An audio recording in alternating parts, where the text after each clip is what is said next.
ఇదిగోండి మా వాడు అంటే తిడతాను కానీ ఈ మంచి బుద్ధులు కూడా చెప్పాలి కదా ఫ్రెండ్స్, అందుకే చెప్తున్నాను.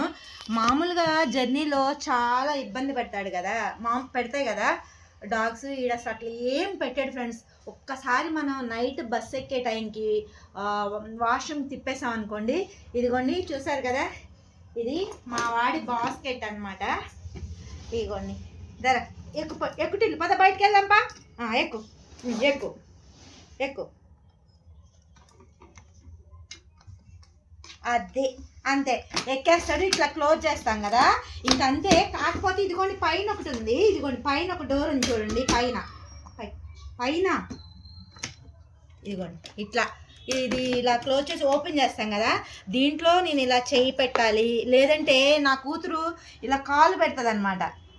అంటే వాడికి మనం టచ్ అవుతూ ఉంటే చాలు ఫ్రెండ్స్, వాడికి ఫుల్ ధైర్యం అనమాట. హాయిగా హ్యాపీగా నిద్రపోతాడు.